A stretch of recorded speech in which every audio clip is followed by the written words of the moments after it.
Ella no fue contratada, fue vendida. El dinero cambió de manos en un acuerdo oscuro y sin amor.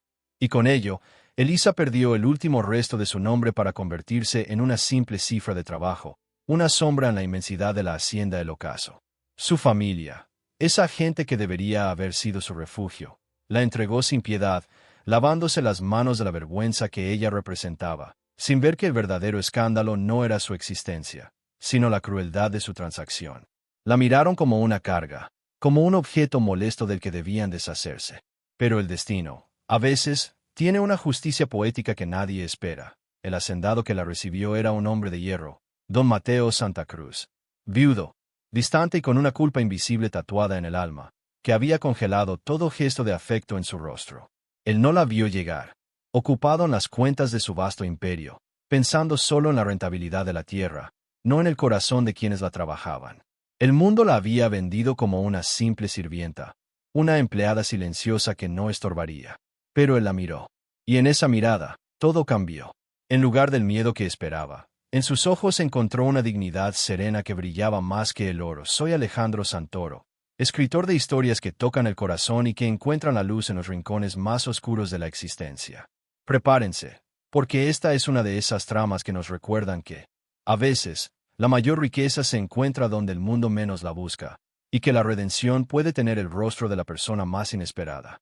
Si esta historia ya te está erizando la piel, déjanos tu me gusta ahora mismo y suscríbete. Tu presencia aquí hace toda la diferencia. Y cuéntame en los comentarios, si pudieras vender a alguien por un solo tostón, ¿a quién le darías el pasaje de ida? Es broma. Pero cuéntame tu primer presentimiento sobre este hacendado. Aquí, la injusticia de una joven se encuentra con la frialdad de un hombre poderoso, creando una tempestad de sentimientos que cambiará sus vidas para siempre. El conflicto central de esta historia es el choque entre lo que se es y lo que se aparenta. Elisa es la inocencia herida, la pureza condenada. Mateo es el poder devastado, la nobleza que se castiga a sí misma con la distancia. Sus vidas están unidas por el hilo de una transacción comercial, un hilo que nadie esperaría que se transformara en un lazo de afecto inquebrantable. Ella llegó al ocaso una mañana envuelta en neblina. Sus únicos bienes eran un pequeño atillo y el silencio inquebrantable que había aprendido a usar como escudo. Sus ropas eran modestas, pero su porte, a pesar de la humillación, tenía una inusual nobleza que pasaba desapercibida para todos, menos para los ojos más agudos. Ella había sido condenada a la invisibilidad. Su única meta era sobrevivir a la vergüenza y al trabajo, soñando con el día en que pudiera pagar el precio de su propia libertad, un concepto que le parecía tan vasto e inalcanzable como el horizonte de esa hacienda. La hacienda, con su silencio opresivo y sus secretos enterrados, sería el escenario donde el prejuicio social, la ambición ajena y la propia culpa de Mateo se enfrentarían a la fuerza más sencilla y poderosa, la verdad de un corazón que se atreve a ver más allá de las apariencias. Elisa ingresó a la casa principal como una espectadora de su propia desgracia, asignada a las labores más arduas y repetitivas, aquellas que exigían esfuerzo y garantizaban el silencio. Cada día era igual al anterior. El olor a cera en los pisos de madera, el eco de sus pasos, la luz fría que se filtraba por las ventanas, reflejando el vacío que sentía en el pecho. Su apariencia delgada escondía una resistencia férrea. Las manos que la habían vendido pensaron que se quejaría, que se rompería, pero se equivocaron. Ella se movía con la gracia contenida de quien sabe que la supervivencia depende de no ser notada, guardando sus sueños en un rincón secreto del alma, donde nadie, ni siquiera el destino cruel, podía tocarlos. Su único consuelo era el breve minuto al amanecer, cuando el primer rayo de sol pintaba los campos de un oro esperanzador, un color que contrastaba con su vida en escala de grises. Don Mateo Santa Cruz era la antítesis del calor. Alto, de figura imponente y siempre vestido con la sobriedad del luto que se había negado a abandonar, llevaba la autoridad con una pesadez que no era arrogancia, sino agotamiento. Su riqueza era incuestionable, pero su soledad era un manto tan visible como la extensión de sus tierras. La muerte de su esposa había detenido el tiempo para él. Vivía por inercia, administrando la hacienda como una obligación y no como una pasión. La culpa, esa sombra perpetua, le susurraba que no merecía la felicidad, que la alegría era un privilegio que había perdido para siempre. Él había congelado su corazón en un esfuerzo por no sentir el dolor de la pérdida, transformando su hogar en una fortaleza emocional donde ningún sentimiento podía entrar ni salir. La hacienda Locaso era un personaje en sí misma, una inmensa y antigua propiedad que respiraba lujo y melancolía a partes iguales. Las grandes columnas de la entrada parecían custodiar un secreto, y los jardines, meticulosamente cuidados, escondían pasajes y rincones donde el silencio era la única ley. En la cocina, el rumor de las otras sirvientas era un murmullo constante de chismes y juicios, una comunidad que observaba a la recién llegada con la desconfianza propia de lo que llega de afuera. Pero era en la biblioteca, el Santa Santorum de Mateo, donde el aire era más denso, cargado con el olor a cuero viejo y la ausencia palpable de amor. El primer encuentro consciente no fue una explosión, sino una pausa. Mateo la vio un día en el ala de servicio, limpiando con una dedicación que no era su misión, sino la dignidad de hacer bien su trabajo a pesar de todo. La vio y, por primera vez en años, su mente no pensó en la contabilidad ni en la cosecha. Vio la cicatriz del dolor en la curva de sus labios y la luz atrapada en sus pupilas. No preguntó su nombre, ni su historia. Simplemente se quedó allí, inmóvil, observando. El silencio se hizo tan espeso que Elisa sintió el peso de esa mirada como una caricia inesperada, un reconocimiento que la hizo temblar. Fue la primera vez que alguien la vio realmente como un ser humano, no como una empleada. La frialdad de Mateo comenzó a chocar con la calidez reprimida de Elisa. Él estaba acostumbrado a que las personas le temieran o lo adularan, pero ella solo mostraba respeto, sin miedo ni interés. Esta indiferencia honesta lo intrigó profundamente. El resto de la servidumbre, bajo la influencia velada de Amalia, la cuñada que vivía en la casa con la esperanza de convertirse en la próxima señora Santa Cruz, ya comenzaba a tejer la red de rumores, señalando a la recién llegada como una amenaza. El contraste entre la riqueza que la rodeaba y la pobreza de su origen se convirtió en la primera línea de batalla de esta historia, un muro invisible que solo una verdad profunda podría derribar. La vida de Elisa se desarrollaba en un microcosmos de opresión sutil. A pesar de los esfuerzos de Amalia por asignarle tareas humillantes, limpiar los establos en vez de las copas de cristal, llevar pesados baldes de agua en lugar de bordar, ella las realizaba sin una sola queja, con una resiliencia que desarmaba la crueldad. Su verdadero dolor no era el esfuerzo físico, sino el recuerdo de la razón por la que estaba allí, el abandono de su familia, la sensación de ser un lastre desechable.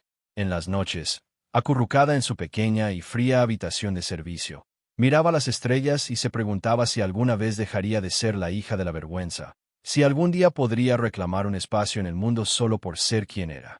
Mateo, por su parte, continuaba atrapado en la rutina del hacendado, pero la irrupción de Elisa había introducido una disrupción silenciosa. Comenzó a encontrarse casualmente en los lugares donde ella trabajaba, en el patio al atardecer, cerca de la cocina en horas inusuales. No le dirigía la palabra, pero la observaba. La forma en que ella trataba a los animales heridos, la delicadeza con la que doblaba la ropa blanca, el modo en que su rostro se iluminaba brevemente al sostener una flor. Estas pequeñas observaciones comenzaron a erosionar la capa de hielo que cubría su corazón. Él veía en su silencio no debilidad, sino una dignidad feroz que le recordaba a sí mismo antes de la tragedia. El entorno se convirtió en un reflejo de su vacío. La casa era demasiado grande para un solo hombre, y los salones de baile, vacíos y polvorientos, gritaban la ausencia de la alegría perdida. La hacienda del ocaso era un testimonio de lo que el dinero podía comprar, pero también de lo que no podía curar. Mateo había intentado llenar el vacío con trabajo, con más tierra, más ganado, más poder, pero el hondo pozo de su alma seguía sediento. Su frialdad no era desprecio, sino una forma de protegerse de la posibilidad de un nuevo dolor, de un nuevo fracaso. La presencia de Amalia, la viuda ambiciosa y hermosa, era el único calor social aceptado en la casa. Amalia encarnaba la hipocresía de la clase alta. Sus sonrisas eran perfectas, sus ropas impecables, y sus gestos hacia Mateo, de una afectuosa dedicación. Sin embargo, su mirada se endurecía como el acero al cruzarse con Elisa, viendo en la simple sirvienta una competencia inaceptable para el corazón y la fortuna del hacendado. Amalia se convirtió en la sombra sutil de esta historia, una figura que, bajo su máscara de dulzura, movía los hilos para mantener a Elisa en su lugar y acercarse a Mateo. La tensión se intensificó una tarde, cuando Mateo encontró a Elisa en la biblioteca, limpiando un estante superior, sin saber que él estaba allí. Al girar, Sus ojos se encontraron de nuevo, y esta vez, el silencio se rompió con un accidente. Elisa, asustada, dejó caer un libro antiguo. Mateo lo recogió. En lugar de reprenderla, deslizó sus dedos sobre el lomo gastado y le preguntó, con una voz más baja de lo habitual, si sabía leer. En ese instante, su pregunta fue mucho más que una prueba. Fue un reconocimiento de su intelecto, una puerta entreabierta a un mundo que la sociedad le había negado. Elisa, sorprendida, solo pudo asentir. Y en ese gesto, la historia de su redención comenzó a escribirse. El conflicto comenzó a adquirir forma a través de las acciones silenciosas de Mateo. Tras el incidente del libro, le ordenó a Pedro, el capataz leal, que destinara a Elisa a tareas menos extenuantes, en particular a organizar la biblioteca y archivar documentos de la hacienda. Esta decisión, pequeña en apariencia, generó un estallido de furia controlada en Amalia, quien argumentó que una simple sirvienta no podía estar cerca de los papeles y la intimidad del patrón, insinuando maliciosamente que el lugar de Elisa era en la cocina, entre el humo y el trabajo duro. Mateo desestimó su opinión con una frialdad glacial, defendiendo su decisión bajo el pretexto de organización eficiente, aunque en su interior sabía que estaba buscando una excusa para mantener a Elisa cerca y dignificar su labor, dándole una tarea que le exigiera algo más que la fuerza física. Las injusticias, antes físicas, se volvieron ahora emocionales y sociales. La comunidad de la hacienda comenzó a juzgar abiertamente el favoritismo de Mateo. Los murmullos se hicieron más audibles, y las miradas de desprecio se multiplicaron. ¿Cómo era posible que el respetado don Mateo, dueño de la tierra, mostrara interés en una joven que había llegado a la casa como una mercancía, con el estigma de la miseria? Elisa se sintió más sola que nunca. Si antes era invisible, ahora era el centro de una atención hostil. Su dilema moral era inmenso. Aceptar la protección de Mateo significaba confirmar los rumores, pero rechazarla la devolvería a la esclavitud física y al olvido. Mateo vivía su propio tormento. Al ver el sufrimiento silencioso de Elisa por los juicios, su culpa se exacerbó. No era el dolor por la pérdida lo que sentía ahora, sino la culpa de la injusticia. Se sentía responsable de su humillación, no solo porque su dinero la había comprado, sino porque su repentino interés la había expuesto a la crueldad ajena. Empezó a preguntarse si su intención de redimirla era genuina o si era simplemente un medio egoísta para redimirse a sí mismo de la frialdad que había ejercido sobre el mundo desde la muerte de su esposa. Esta duda moral se convirtió en un nudo apretado en su pecho, impidiéndole acercarse por completo y forzándolo a mantener una distancia protectora. Una noche, mientras revisaba un balance en la biblioteca, Mateo encontró a Elisa, dormida sobre una pila de libros, la pluma aún en la mano. La luz de la luna que entraba por la ventana acariciaba su rostro, y por un momento, la vio sin el peso de la humillación, solo como una joven cansada. Él la cubrió con su propio chaleco sin despertarla. Al día siguiente, Amalia notó la prenda y, reconociéndola, la tomó. El choque fue inevitable. Amalia la confrontó, no con gritos, sino con una sonrisa de piedad hiriente, insinuando que Elisa usaba su cuerpo para escalar socialmente. Amalia encarnó el prejuicio, el poder que juzga sin piedad y que se siente con el derecho de humillar al débil. Este momento se convirtió en el primer conflicto abierto entre la dignidad de Elisa y el prejuicio social. El hacendado, aunque ausente en el momento del enfrentamiento, sentía el eco del dolor de Elisa como un aguijón. Él sabía que su interés ya no era solo intelectual. Había una conexión que trascendía la diferencia de clases, un hilo de ternura que se tejía a pesar de sus miedos y de la vigilancia de Amalia.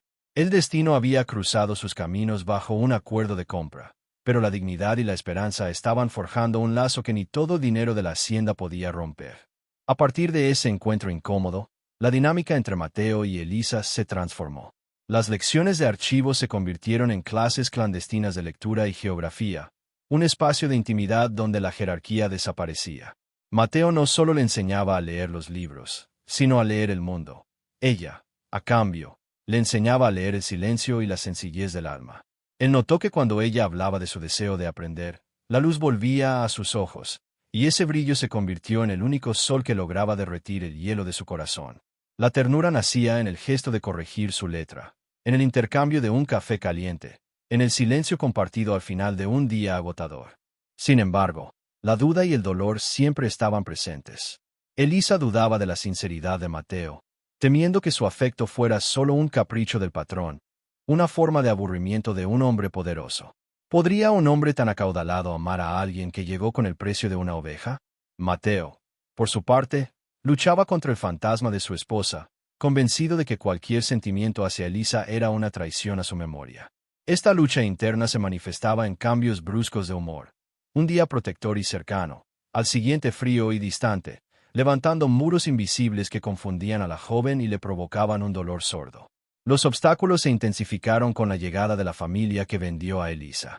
Al enterarse de su nuevo estatus en la hacienda, aparecieron bajo la máscara de la preocupación, buscando extorsionarla o, en su defecto, aprovecharse de la generosidad de Mateo. Su presencia trajo consigo la vergüenza original, recordándole a Elisa de dónde venía y por qué. Este fue un momento crucial, donde Mateo vio, de primera mano, la crueldad que había marcado la vida de la joven. Su instinto de protección se disparó, y su afecto se transformó en una necesidad urgente de defenderla. El clímax de esta etapa fue el malentendido orquestado por Amalia. Ella, aliándose con la familia avariciosa de Elisa, difundió el rumor de que la joven había robado joyas valiosas de la hacienda. Amalia presentó pruebas débiles pero convincentes ante el capataz Pedro, obligándolo a actuar por lealtad a la propiedad. La noticia llegó a Mateo como un rayo en cielo azul. Él, dolido y confundido, enfrentó a Elisa en la biblioteca. Fue un encuentro de miradas puras contra palabras crueles. Ella no se defendió con negaciones, sino con su silencio digno, aceptando la calumnia como un destino inevitable. Mateo vio la tristeza profunda en sus ojos, no la culpa. La conoció lo suficiente para saber que era incapaz de un robo. En ese momento, la verdad de su corazón se impuso a la lógica. Se dio cuenta de que si dudaba de ella, la perdería. Fue un punto de inflexión donde el amor incipiente se enfrentó a la desconfianza. Mateo no solo la defendió de la acusación, sino que, en un gesto que rompió la distancia, la tomó del brazo y le dijo, no como patrón, sino como protector, nadie volverá a tocar tu honor en esta casa. El desarrollo de la tensión había llegado a su punto de quiebre. La historia avanzaba de la compasión a una declaración velada de amor y pertenencia. El clímax de la historia estalló durante una cena formal que Mateo se vio obligado a ofrecer a importantes socios de la región, una velada a la que Amalia había invitado a la familia de Elisa con la intención de exponer y humillar a la joven ante la sociedad. Amalia, con una sonrisa dulce y veneno en la voz, comenzó a narrar en voz alta la trágica historia de cómo Elisa había sido una carga para su familia y cómo había llegado a la hacienda como una mera transacción. Su objetivo era pintar a Elisa como una oportunista y a Mateo como un tonto caritativo. El aire se hizo irrespirable. La vergüenza de Elisa era un dolor físico que se sentía en toda la estancia. Ella solo bajó la mirada, aceptando su destino de humillación pública, mientras su familia sentía con hipocresía. Mateo observaba la escena con una furia contenida, pero cuando la madre de Elisa, animada por Amalia, sugirió que la joven debía abandonar la hacienda para no comprometer el buen nombre de Mateo, algo se rompió dentro del hacendado. Se levantó de la mesa, y el sonido de su silla al ser empujada resonó en el silencio, capturando la atención de todos. Fue un gesto irreversible. Mateo se dirigió a Elisa, se puso delante de ella y, con una voz potente que no dejaba lugar a dudas, confrontó a la familia por su crueldad y a Amalia por su malicia. Declaró que la única persona aquí sin honor era la que vendía y calumniaba, no la que trabajaba con dignidad. El momento de la verdad llegó cuando Mateo tomó la mano de Elisa frente a todos los invitados. No fue un toque furtivo, sino una declaración abierta. Él no solo desmintió los rumores, sino que reveló su propia herida más profunda, la que lo había mantenido frío, su culpa por la muerte de su esposa, confesando que había dejado de ver la belleza en la vida hasta que llegó Elisa. Mirándola directamente a los ojos, dijo la frase que cambió sus destinos. Yo compré su trabajo por necesidad, pero ella me ha vendido su dignidad por afecto. Y es esta dignidad, y no el dinero, el verdadero tesoro de mi hacienda. La reacción fue inmediata. Amalia gritó de indignación, sintiéndose desenmascarada, y los invitados se quedaron sin aliento. Mateo no se detuvo, tomó a Elisa del brazo y, sacándola del salón, la llevó a la biblioteca, su refugio. Allí, en la penumbra de los libros, le confesó que no quería que fuera su sirvienta, sino su compañera. No le pidió que lo amara, sino que le diera la oportunidad de redimirse a través de la protección y el respeto que ella merecía. Fue la decisión que no permitió regreso, Mateo eligió el afecto de una mujer humillada sobre el prejuicio de su clase social y la ambición de su rival. Elisa, abrumada por la emoción, no lloró de tristeza, sino de la liberación de una vida de silencio. Entendió que el hacendado no solo la amaba, sino que había visto en ella la clave para sanar su propia alma herida. El clímax terminó no con un beso, sino con un abrazo protector, donde el poderoso se rindió a la humildad y la injusticiada encontró, por fin, un puerto seguro. En ese abrazo se selló un pacto de amor y redención que desafiaría todo lo establecido. El escándalo de la cena se convirtió en la comidilla del pueblo durante semanas, pero a Mateo ya no le importaba el juicio ajeno. Él había elegido su verdad y ahora vivía bajo esa luz.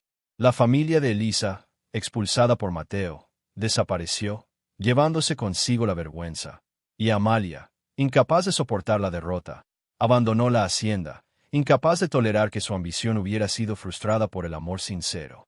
El ocaso, que había sido una catedral de melancolía, comenzó a respirar con una nueva esperanza, gracias a la presencia silenciosa de Elisa. El ambiente se transformó. La luz parecía más cálida, y el silencio, antes opresivo, ahora era un espacio de paz y entendimiento compartido entre ellos. Mateo no trató de convertir a Elisa en una dama de sociedad de la noche a la mañana. En cambio, le ofreció la oportunidad de continuar sus estudios, de cultivar su intelecto y de elegir su propio camino. El amor entre ellos creció sobre una base de respeto mutuo, no de poder o dependencia. Ella se convirtió en su consejera, en su luz, la única persona capaz de hacer que él sonriera con sinceridad. Él se convirtió en su protector, en la ancla de su libertad. El corazón de Mateo, que había sido de piedra, se ablandó hasta convertirse en un terreno fértil para la felicidad. La resolución de esta historia no fue un final de cuento de hadas, sino una redención profunda. Elisa no necesitaba la riqueza de Mateo, sino su reconocimiento y su afecto, y él no necesitaba el poder de su hacienda, sino la pureza de su alma. Ambos se habían salvado el uno al otro del silencio. Ella se liberó de la vergüenza, él se liberó de la culpa. La injusticiada se convirtió en la reina de su propio destino, y el hombre herido encontró la sanación en la sencillez. La última imagen es la de ambos juntos, mirando el atardecer, donde el horizonte, antes frío y vasto, ahora estaba lleno de promesas. Si esta historia te está moviendo el alma y te recuerda que el amor siempre encuentra la manera de sanar lo que la vida rompe, te pido que nos regales un me gusta y compartas este video con quien más lo necesite. ¿Y tú? ¿Alguna vez te atreviste a amar a alguien que la sociedad consideraba imposible? Déjanos tu historia en los comentarios. Gracias por acompañarme en este viaje de sentimientos. A veces, el amor no se encuentra en las alfombras rojas ni en las grandes fortunas, sino en el rincón más humilde, en los ojos de quien ha sido juzgado y silenciado. La historia de Elisa y Mateo nos enseña que la verdadera riqueza es la dignidad inquebrantable del espíritu, y que la más bella de las transformaciones es cuando el alma ve más allá de la etiqueta y reconoce un tesoro donde el mundo solo vio a una simple empleada. Gracias por acompañarme, queridos amigos. Hasta la próxima historia, que tocará nuevamente la memoria afectiva de todos ustedes. El contraste entre la vida de Elisa y el entorno de la hacienda era casi insoportable. Ella se movía entre tapices de seda y muebles de caoba, sintiéndose siempre como un elemento ajeno, un error. Su cuerpo se había acostumbrado al cansancio, pero su mente se resistía a la resignación. Cada noche, antes de caer rendida por el agotamiento, recordaba el rostro de su madre al venderla, una mezcla de alivio y vergüenza que la había marcado más que cualquier cicatriz física. Este recuerdo era su motor y su prisión. La obligaba a trabajar incansablemente para demostrar su valor, pero a la vez la condenaba a una soledad profunda. ¿Quién podría ver su alma bajo el peso de esa transacción, bajo la etiqueta de empleada comprada? Don Mateo, por su parte, seguía siendo un enigma para todos. Su presencia infundía respeto, pero su silencio generaba miedo. El poder que ejercía sobre la tierra y la gente no le proporcionaba consuelo. A menudo, se le encontraba mirando fijamente un retrato cubierto con un velo, el de su difunta esposa, sumergido en un diálogo mudo de culpa y reproche.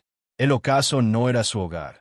Era monumento a su fracaso, el lugar donde había perdido a quienes amaba y donde se había condenado a sí mismo a la ausencia de afecto. Su alma estaba tan helada como las montañas que se veían a lo lejos, y su única vía de escape era el trabajo obsesivo que lo mantenía lejos de sus propios sentimientos. La casa era un laberinto de secretos y susurros. El personal, bajo la atenta y dulce vigilancia de Amalia, se regocijaba en la desgracia ajena. Los sirvientes más antiguos recordaban la alegría que una vez hubo en la hacienda y veían en Mateo solo la sombra de un hombre, y en Elisa, la personificación del nuevo infortunio que llegaba con la pobreza. Pedro, el capataz, era el único que sentía una vaga incomodidad ante la situación de Elisa, pero su lealtad a Mateo lo obligaba a ser un cómplice silencioso de la injusticia. Él solo observaba, esperando que el destino, o su patrón, corrigiera el rumbo de la crueldad. El encuentro que sembró la semilla del cambio fue fortuito, pero lleno de significado. Mateo se dirigía a su estudio tarde en la noche, cuando escuchó un sollozo ahogado cerca de la cocina. Encontró a Elisa, no llorando de dolor físico, sino de una agonía silenciosa mientras remendaba una vieja sábana a la luz de una vela. Al verla, algo en el pecho de Mateo se contrajo. Ella intentó esconderse, avergonzada de mostrar su debilidad. Mateo no habló. Simplemente encendió una lámpara de aceite, ofreciéndole una luz más cálida, y se marchó. Fue un gesto pequeño, pero para Elisa, fue la primera vez que la oscuridad de su vida fue iluminada por una mano ajena sin exigir nada a cambio. Este simple acto de bondad, que pasó inadvertido para todos, fue el primer indicio de que Mateo no era simplemente el patrón de hierro. Al día siguiente, la luz más cálida permaneció en el rincón de Elisa, y ella sintió una mezcla de gratitud y una punzada de miedo. Sabía que esa pequeña atención podía convertirse en el foco de la envidia de los demás, especialmente de Amalia, cuyos ojos estaban en cada movimiento de Mateo. La soledad se estaba volviendo compartida, y ese era el comienzo de un peligroso e irresistible camino. Amalia, la rival elegante y ambiciosa, no tardó en percibir la sutil desviación en la atención de Mateo. Ella notó la luz cálida en el rincón de Elisa y la creciente frecuencia con la que el hacendado pasaba cerca del ala de servicio. Su estrategia no fue el ataque directo, sino el control sutil y el rumor. Comenzó a alabar en voz alta la belleza y la virtud de la difunta esposa de Mateo, recordándole constantemente el ideal perdido, buscando fortalecer el muro de culpa que él había levantado. La ambigüedad de Amalia era su mayor arma. Era la amiga, la confidente, la familia que velaba por el buen nombre de la hacienda. El conflicto de clase se hizo evidente cuando Amalia, delante de los demás sirvientes, le ofreció a Elisa unas ropas viejas y raídas, con una sonrisa de falsa piedad, sugiriendo que eso era lo mejor que una chica como ella podía aspirar. La humillación era clara, y el objetivo era devolver a Elisa a su lugar original, la miseria. Elisa aceptó el insulto con la dignidad de una reina obligada a vestirse de harapos, rechazando la mirada de compasión que la rodeaba.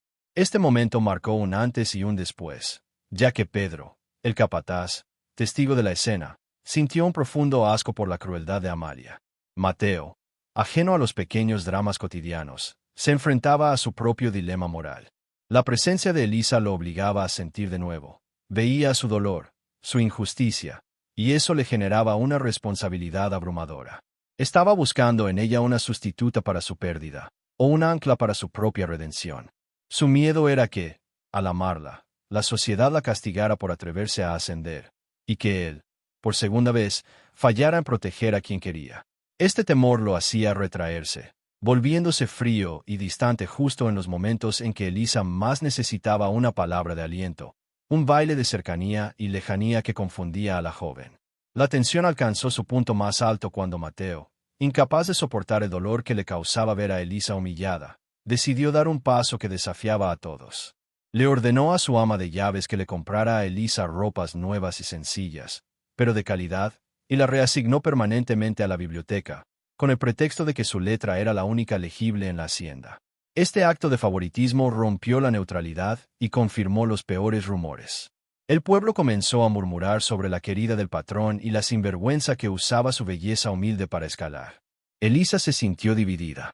La ropa nueva era una bendición, una capa de dignidad.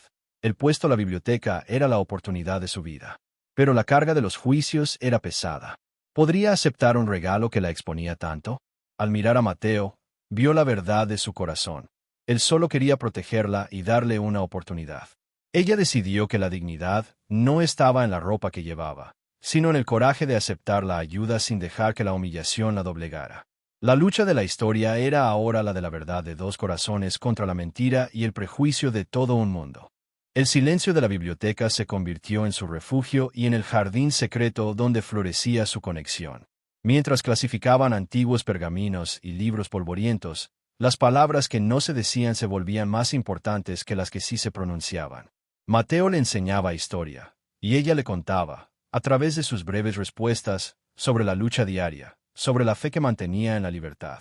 Él notó la rapidez con la que ella aprendía, su sed de conocimiento, y se sintió orgulloso, como si estuviera nutriendo una flor rara y valiosa que nadie más había visto. La tensión entre ellos se manifestaba en el roce accidental de sus manos al pasar un libro, en el instante en que sus miradas se sostenían un segundo de más. La ternura entre ellos se construyó sobre gestos invisibles. Mateo comenzó a dejarle notas sutiles con correcciones o citas que sabía que le gustarían. Elisa, a cambio, se aseguraba de que su taza de café estuviera siempre a su temperatura preferida. Este intercambio silencioso era el lenguaje de sus almas, el único medio seguro de comunicación lejos de los oídos indiscretos.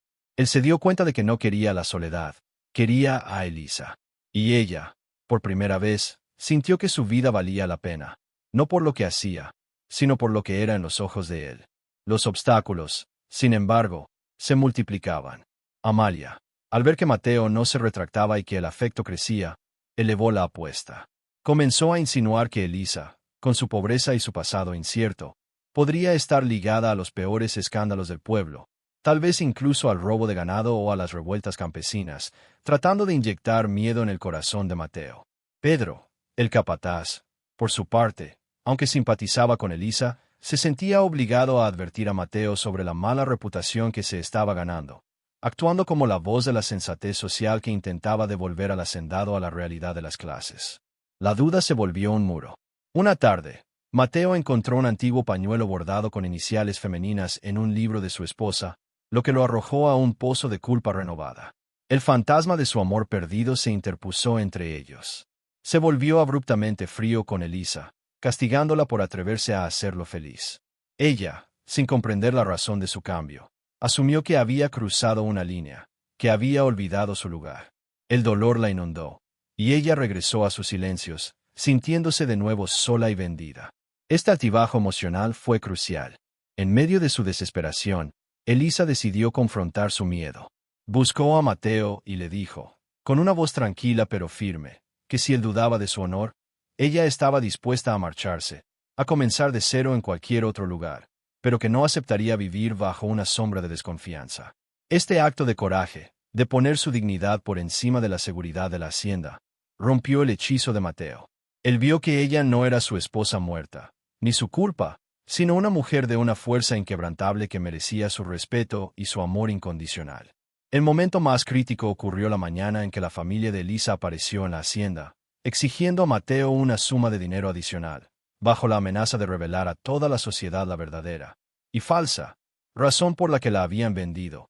Un supuesto pecado de juventud, de ser conocido, arruinaría la reputación de Mateo. Amalia estaba cerca, lista para usar este chantaje en su beneficio. El verdadero conflicto no era la mentira, sino el sacrificio que Elisa estaba dispuesta a hacer. Al escuchar la amenaza, Elisa actuó con una velocidad inesperada. Antes de que Mateo pudiera intervenir, se adelantó a su familia y, con una serenidad que impactó a todos, dijo que era cierto, que ella era la causa de la deshonra de su familia, y que aceptaba irse de la hacienda para proteger el buen nombre de don Mateo. Ella estaba dispuesta a cargar sola con la mentira y el estigma, a volver a la miseria, solo para salvar al hombre que la había mirado como un tesoro. Este fue el gesto de amor más puro, renunciar a la felicidad para asegurar la tranquilidad del ser amado. El sacrificio de Elisa fue la gota que colmó el vaso de Mateo. Él no la dejó terminar. Tomó la mano de Elisa y, con la voz firme de quien rompe cadenas, confrontó a la familia, revelando que él conocía toda la verdad, que ellos la habían vendido por deudas y que la historia del pecado era una invención para chantajearlo. Mateo declaró que la única deshonra allí era la avaricia de quienes usaban a su propia sangre. Luego, mirando a Amalia, la acusó de complicidad, exponiendo su ambición y su envidia ante Pedro, que era testigo de todo. En el punto álgido del clímax, Mateo no solo la defendió de la mentira, sino que hizo un gesto de pertenencia definitivo. ante su familia y la atenta mirada de Pedro, anunció que Elisa no era solo una empleada, sino la mujer que había sanado su alma. No usó la palabra esposa, pero su declaración fue más fuerte. Esta mujer es mi compañera, la única persona digna en esta casa. El que le falte al respeto, me lo falta a mí. Y el que la calumnie, tendrá que lidiar con las consecuencias. Su voz no era la del patrón, sino la del Redentor que defiende su fe. El acto de valentía de Mateo y el sacrificio de Elisa aseguraron la victoria. La familia huyó, sabiendo que su juego había terminado. Amalia, humillada, juró venganza, pero su poder se desvaneció. La verdad había sido más poderosa que el chantaje.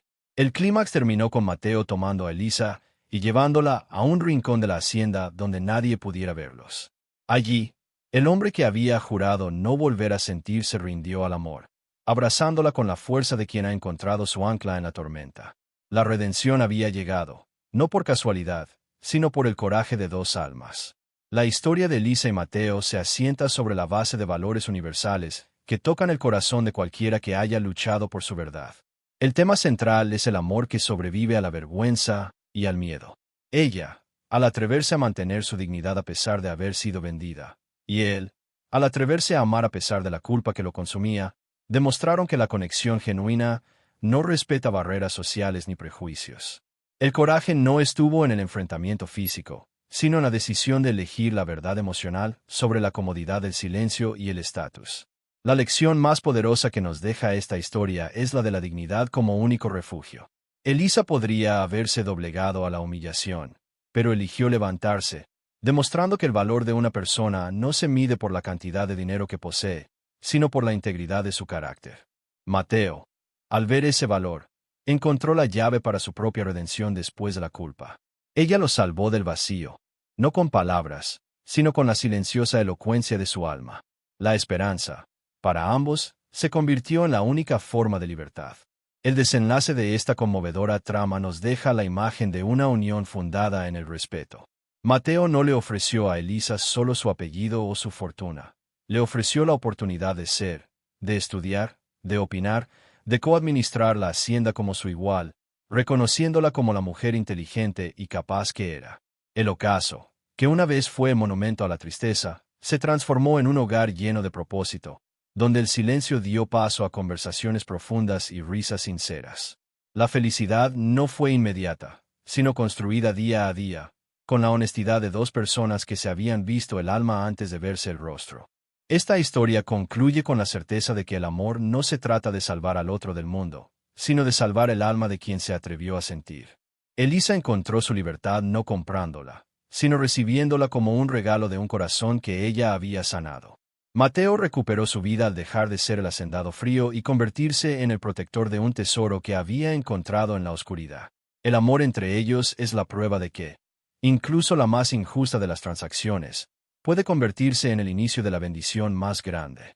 La vida de ambos, antes incompleta, se había vuelto una sinfonía perfecta. Gracias por acompañarme en este viaje de emociones intensas y giros inesperados. Espero que la historia de Elisa y Mateo les haya recordado el valor de la dignidad y la fuerza imparable de la esperanza. Si esta trama tocó tu fibra más sensible, por favor, regálanos tu me gusta y suscríbete. Tu apoyo es esencial para que estas historias de alto impacto emocional sigan llegando a más corazones. Y no olvides dejar tu comentario. ¿Crees que Mateo habría encontrado el amor si Elisa no hubiera sido vendida y humillada, o el destino tuvo que ser cruel para unirlos?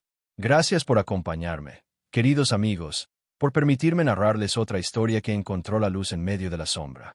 Hasta la próxima historia.